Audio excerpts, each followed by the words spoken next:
Well, the time is upon us again as we await to see the face of boxing, the undisputed King Canelo, to come back and fight the best adversary, fight the best contender in his weight division. But of course, we get these lackluster fights. Now I know what you guys are going to say. I'm a hater, right? But no, I think Canelo Alvarez is one of the best super middleweight champions there's ever been, and definitely one of the best Mexican fighters of all time. I could even argue that his achievements have surpassed the likes of Julio Cesar Chavez, who's a legend in himself. But I do have to say, he's been disappointing me and the boxing world in his last couple previous fights, picking fighters like Jaime Munguia, Edgar Berlanga, and John Ryder. I mean, these guys are good fighters, but at best, B-minus level fighters. None of them are elite. None of them have enough experience. And it just seems to me like he knows what agenda he's pushing. I call it the Mayweather effect, where he clearly picks and chooses the fighters he's going to fight. Clearly, nobody ever said Jaime Munguia, Jamel Charlo, or Edgar Berlanga were the best fighter in his weight division. We all know who that is. But that's why it doesn't surprise me that he's considering and fighting this guy next. I, of course, am talking about Chris Eubank Jr., which most people find disappointing. Given that he had a decent performance against a nobody in his last fight, nobody's ever cared to even mention Chris Eubank Jr. next to Canelo Alvarez. You see, Canelo Alvarez isn't only the face of boxing, but he's the undisputed king. That means you gotta meet the requirements, you gotta face your mandatories, and you also have to face the best fighter in your weight division.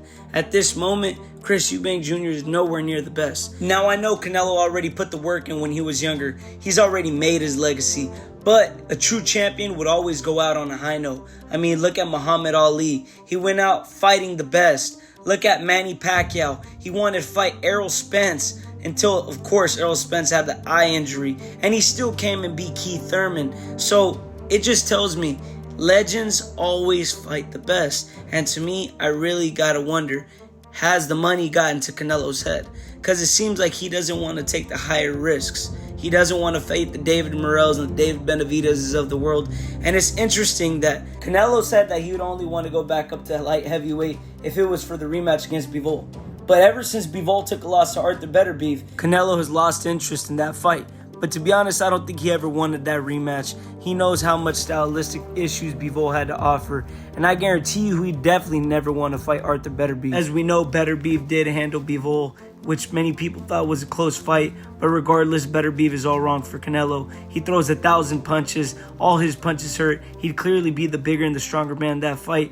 But if Canelo were to fight someone like Arthur Beterbiev, that would be his stamp to make him a bigger legend than he already is. Taking on someone who is also undisputed, being a two-time undisputed champion would mean everything to Canelo Alvarez's legacy. He would literally be entering a small club that not many could say they were in, of two-time undisputed world champions in the new era, like Terence Crawford, Alexander Usyk, and Naoya Inoue. I just don't know how we got here. I could have sworn I remember Canelo knocking out Caleb Plant to become the undisputed super middleweight world champion of the world yesterday. And now he's fighting people like Jaime Munguia, Edgar Berlanga, and even yet Chris Eubank Jr. I mean, guys, who's next? Gabe Rosado? But honestly, there's no one else to blame but ourselves, as we are the consumers. We are the same people that buy the $80, $90 pay-per-views, and we treat it as a festive holiday in the Mexican culture. But honestly, it just hurts boxing, because instead of not supporting a fighter for not fighting the best, we're giving them all our money to fight these B-level fighters. Canelo is still a great and one of the best fighters of this era. But all I'm saying is, please give us the best fights. Make these $80, $90 pay-per-view cards really be worth it. You know, give us a fight with David Benavidez, maybe with Arthur Beterbiev. And after that, head on home, retire in the sunset, win, lose, or draw. That's what champions are made of, and that's what makes the sport of boxing one of a kind. You gotta go out on your shield. Thank you guys for tuning in. My name's Eric. Let me know what you guys think down below.